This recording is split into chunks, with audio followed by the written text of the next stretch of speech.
Hello everyone, आज मैं differentiation का लेक्चर 4th स्टार्ट करने जा रहा हूँ। और इसको स्टार्ट करने से पहले मैं ये बताना चाहता हूँ कि लेक्चर फर्स्ट में मैंने क्या कराया था। डिफरेंशिएशन के लेक्चर फर्स्ट में ये फार्मूले लिखवाए थे मैंने, जो हर स्कूल में और हर टीचर लिखवाता है और लर्न करने को कहता है, मगर मैंने आपको कहा था इनको लर्न नहीं करना। इनकी जगह मैंने कुछ रूल्स आपको लिखवाए थे। ये 10 रूल्स मैंने आपको कवर कराए थे लेक्चर फर्स्ट के अंदर। और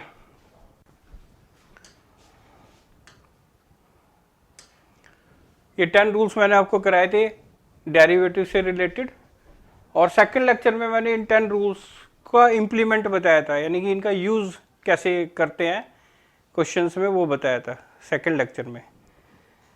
थर्ड लेक्चर के अंदर मैंने ये 10 के बाद कंटिन्यू करे थे 22 तक, यानी टोटल हो गया आपके पास 22 रूल्स डिफरेंशिएशन के। ये बहुत ज़्यादा इम्पोर्टेंट है, आगे आने वाले टॉपिक्स में इन रूल्स का बहुत ज़्यादा यूज़ होगा और बिना गलती के क्वेश्चन सोल्व होगा। इनके ऊपर आपको प्रैक्टिस के लिए ज़्यादा क्वेश्चंस दे रहा हूँ। इनका यूज़ कैसे होता है ये मैं बता चुका हूँ अब तक। आज मैं इनके ऊपर आप लोगों को क्वेश्चंस की प्रैक्टिस दूंगा, और वो भी काफ़ी क्वेश्चंस की दूंगा। और क्वेश्चंस मैं दूंगा आपको 40, और उनमें कई क्वेश्चंस के पार्ट्स भी हैं। तो मैं आपको काफ़ी क्वेश्चंस दे रहा हूँ, मगर अब आपको ट्राई करने हैं। इनका यूज़ कैसे होता है ये मैं बता चुका हूँ, मगर प्रैक्टिस करनी भी ज़रूरी है क्वेश्चंस की।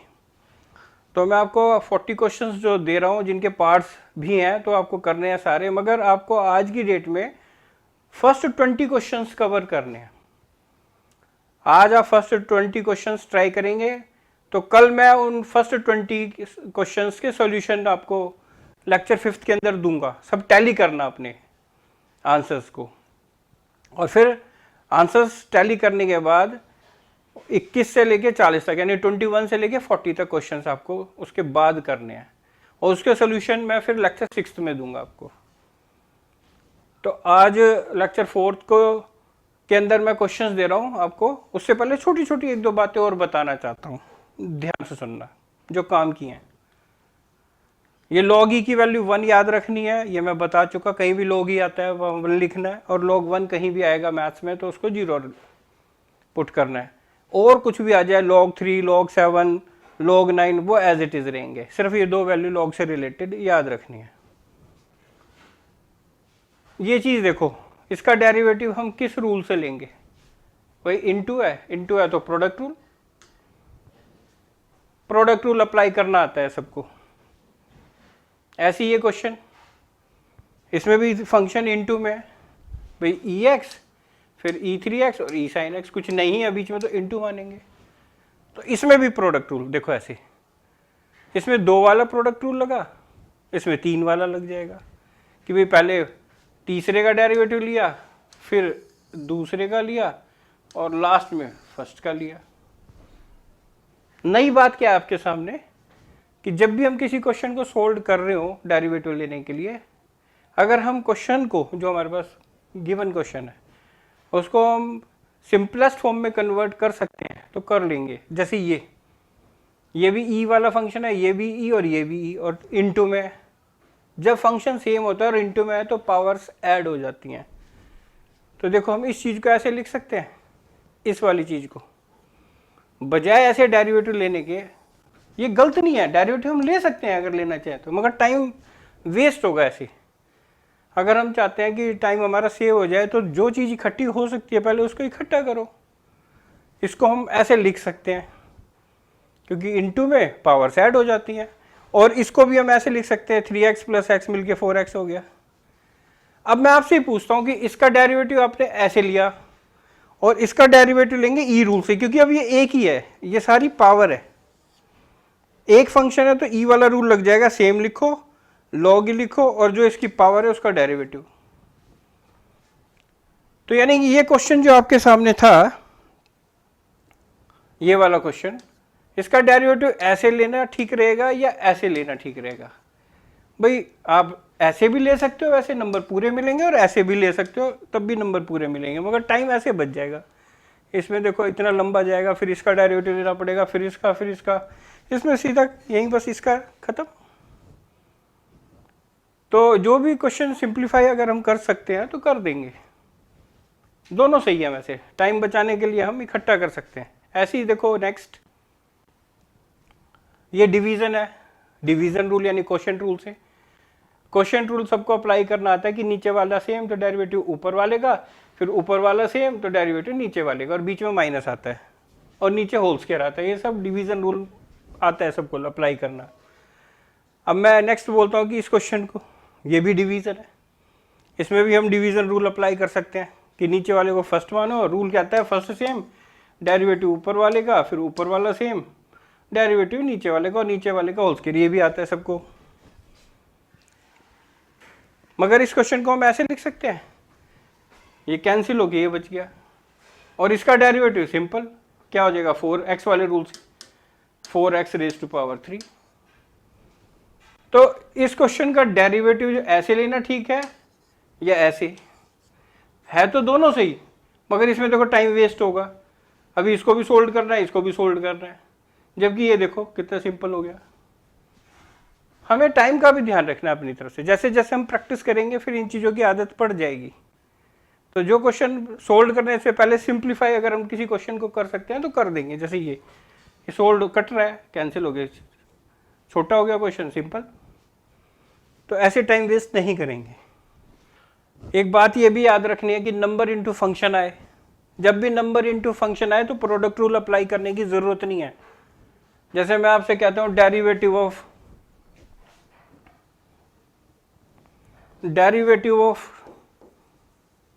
2x, तो इसमें प्रोडक्ट रूल अप्लाई नहीं करना, आपको सीधा ये याद रखना 2 बार डेरिवेटिव ऑफ x लेंगे, नंबर बाहर और डेरिवेटिव फंक्शन का। मैं आपसे कहता हूं डेरिवेटिव लो 3 इंटू साइन एक्स, तो आपको ऐसे लिखना है 3 बार डेरिवेटिव ऑफ साइन एक्स, इतना याद रखना है। 3 साइन एक्स का जब भी हम डेरिवेटिव लेंगे तो ऐसे लेंगे, यानी नंबर इनटू फंक्शन में हमें प्रोडक्ट रूल नहीं लगाना, लगाओगे टाइम वेस्ट होगा। सीधी सी बात याद रखनी है, नंबर की प्रॉपर्टी की नंबर बार डेरिवेटिव लेंगे सिर्फ फंक्शन का। एग्जांपल देखो, जैसे ये 9 इंटू एक्स 7, 9 इंटू एक्स 7 है, इसमें प्रोडक्ट रूल अप्लाई नहीं करना, करोगे टाइम वेस्ट होगा। इसलिए सीधा कहना नंबर बार 9, ये प्रोडक्ट रूल ऐसे लगाओगे टाइम वेस्ट होगा। इसका कैसे लिखना है, 9 बाहर और सीधा लिखना है derivative of x raise to power 7, इतना। यानी ये चीज़ देखो, ये और ये सेम है। अब यहाँ अगर नंबर 9 का डेरिवेटिव लोगे तो ये 0 ही होना है पीछे वाला, इसलिए इसको दिखाने की ज़रूरत नहीं है। सीधा नंबर इनटू फंक्शन में नंबर बाहर डेरिवेटिव फंक्शन।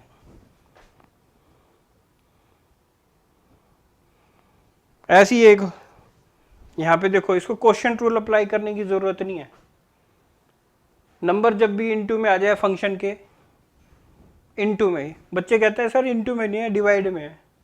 डिवाइड में 3 है तो उसको 1/3 भी तो बोलेंगे। इस चीज़ को हम क्या लिखेंगे, 1/3 और x raise to power 7, into में ही तो माना जाएगा। ये इस पूरे का हमें क्या लेना है, डेरिवेटिव।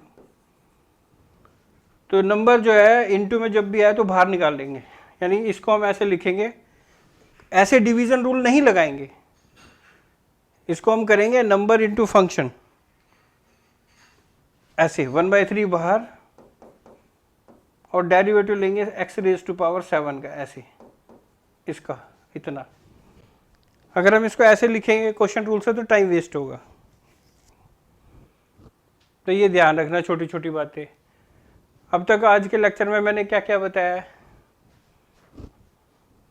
एक तो ये कि जब भी किसी क्वेश्चन को सोल्व करते हैं, अगर वो क्वेश्चन सिंप्लीफाई हो सकता है तो कर देंगे। जैसे ये क्वेश्चन सिंप्लीफाई होके ये बन गया, इसमें पावर्स ऐड होगी और फिर ये सिंगल फंक्शन वाला रूल लग गया। ऐसे ये क्वेश्चन जो है, क्वेश्चन रूल की बजाय हम क्या करेंगे, इसको सिंप्लीफाई करके x4 लिख लेंगे, ये 3 पावर कैंसिल हो गया, x4 बच जाएगा, सिंपल रूल से हो जाएगा फिर उसका।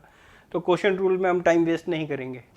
दूसरी बात मैंने ये बताया कि नंबर इनटू फंक्शन कभी भी आ जाए तो नंबर को बाहर निकाल देंगे। ऊपर है इनटू में तो ऊपर बाहर निकल जाएगा नंबर, यानी इसको हम ऐसे लिखेंगे 9 और derivative of x raise to power 7।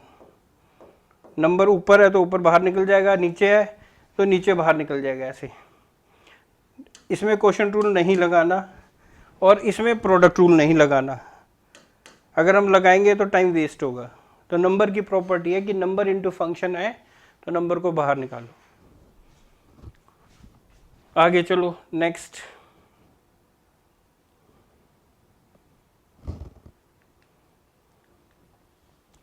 ये 40 क्वेश्चंस मैं आपको दे रहा हूँ, ये आपको फर्स्ट 20 क्वेश्चंस कवर करने हैं आज की डेट में। रिपीट कर रहा हूँ, कल मैं अगले लेक्चर यानी लेक्चर 5th के अंदर इन फर्स्ट 20 के आंसर्स दूंगा, सब टैली करना। और फिर जब आंसर टैली कर लोगे कल आप, उसके बाद फिर 21 to 40 क्वेश्चंस करने हैं, उनके सोल्यूशन मैं फिर लेक्चर 6th में दूंगा। और ये प्रैक्टिस करनी बहुत ज़्यादा ज़रूरी है। तो अब क्वेश्चंस देखते चले जाओ। जैसे फर्स्ट क्वेश्चन है, उसके अंदर ये 4 पार्ट्स रखे हैं मैंने, ये वाले फर्स्ट क्वेश्चन के अंदर। ऐसे एग्जाम में कोई पूछा जाएगा और कोई एक पार्ट दे सकता है वो। ये देखो, find the derivative of each of the following, यहाँ पे 2 पार्ट दे दिए, दोनों करने। क्वेश्चन थर्ड है, देखो 6 पार्ट्स, यानी 6 क्वेश्चन दे दिए मैंने। तो ये भी करने हैं सबको बारी बारी। रूल्स का ध्यान रखते हुए करना, कभी गलती नहीं होगी। एक बार इनको करने से पहले मैं तो यही कहूँगा, जो फर्स्ट लेक्चर, सेकंड लेक्चर और थर्ड लेक्चर है उनको एक बार फिर से रिवाइज कर लेना। उसके बाद करोगे तो नॉन स्टॉप होंगे।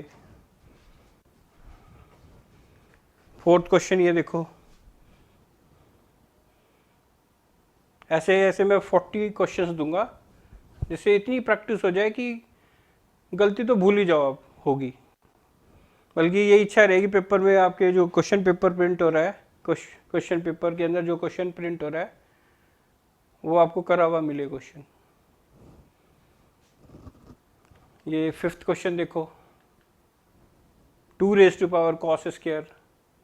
ये 6 क्वेश्चन के अंदर पार्ट 8 दे दिए, 8 क्वेश्चन है इसके अंदर। बहुत प्रैक्टिस हो जाएगी अच्छे से। ये 7th क्वेश्चन देखो,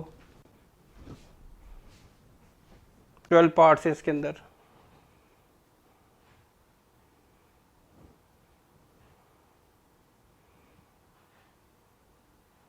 ये सारे आपको करने एक एक करके, नंबर वाइज, ऑर्डर वाइज, कि 7th क्वेश्चन है उसका फर्स्ट पार्ट, फिर सेकंड, प्रॉपर आंसर लिखना। 8th क्वेश्चन देखो, 9th देखो,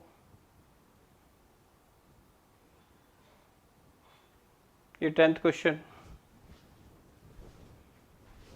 ये सब कराऊंगा मैं पूरे पूरे सोल्ड, मगर एक बार आप ट्राई करो, फिर अपने आंसर्स को टैली करना। उससे आपकी गलती अगर कहीं हो रही होगी तो वो भी पता चलेगी।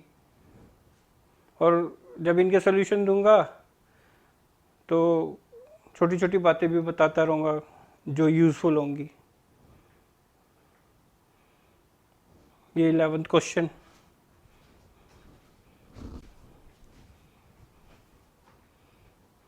सारे क्वेश्चन हो जाएंगे बिना गलती के। 12th, ये 13th क्वेश्चन,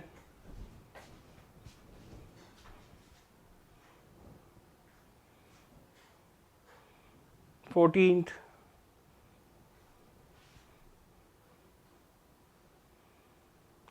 इस क्वेश्चन में लिखा है P Q R S R constants, वो तो होते ही हैं, एक्स के अलावा जो भी होगा उसको हम नंबर ही मानते हैं, चाहे लिखे या ना लिखे क्वेश्चन में। मगर एग्जाम में कैसे कैसे दे सकता है, सब क्वेश्चंस कवर कर दूंगा मैं। ये 15th क्वेश्चन, ये 16th क्वेश्चन,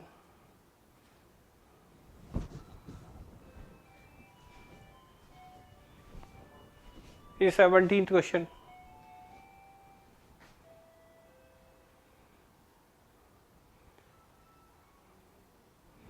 एटीन्थ क्वेश्चन,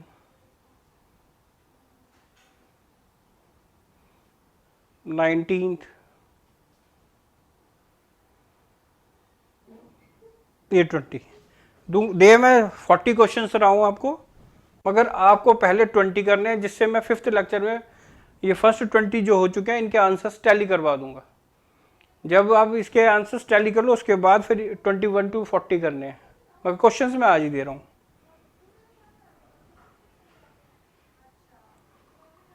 ये 21st, 22nd, 23rd, 24th, 25th और 6th, जिसमें पार्ट्स हैं सारे पार्ट्स करने हैं।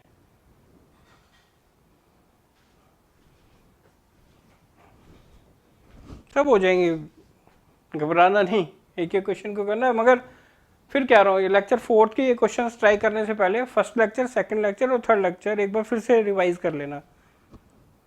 ये जो पहले 3 लेक्चर में आपको रूल्स बताया है, ये आगे हर टॉपिक्स में यूज होंगे और कई चैप्टर्स में भी इनका यूज होना है।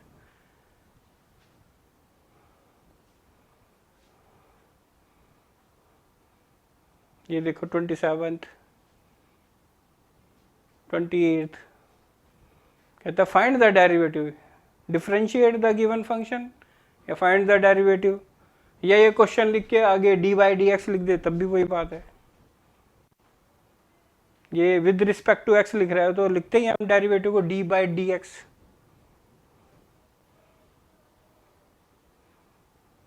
ये 30 क्वेश्चन हो चुके हैं।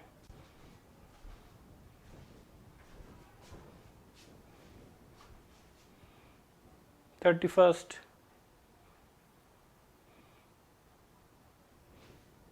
जब इनके सॉल्यूशंस दूंगा ना तो छोटी छोटी बातें भी मैं बताऊंगा जो काम की होंगी, और आपको पता भी चलेगा हमारी कहाँ गलती रह गई। मज़ा आएगा करने में। मगर आप करोगे ही नहीं तो फिर कोई इलाज नहीं है। जो करेंगे उनको बहुत मज़ा आएगा, अच्छा लगेगा, और कंप्लीट आंसर दूंगा जैसे एग्ज़ाम में लिखना है बोर्ड के अंदर। 34th तक देख लो। ये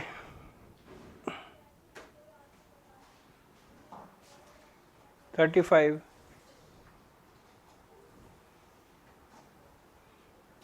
36 के अंदर 4 पार्ट्स हैं।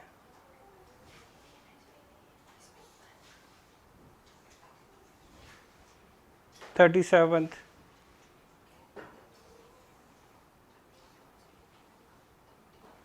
38, 39 और ये 40, यहाँ तक आपको कवर करने हैं। तो इन 40 में से पहले 20 को फिर से रिपीट कर दूं करने हैं। 5th लेक्चर में फर्स्ट 20 के आंसर्स, और फिर हम 6th लेक्चर में 21st से 40 के आंसर्स कवर करेंगे। और लेक्चर 4th के क्वेश्चंस करने से पहले फर्स्ट 3 लेक्चर्स जरूर जरूर जरूर रिपीट कर लेना। Thank you.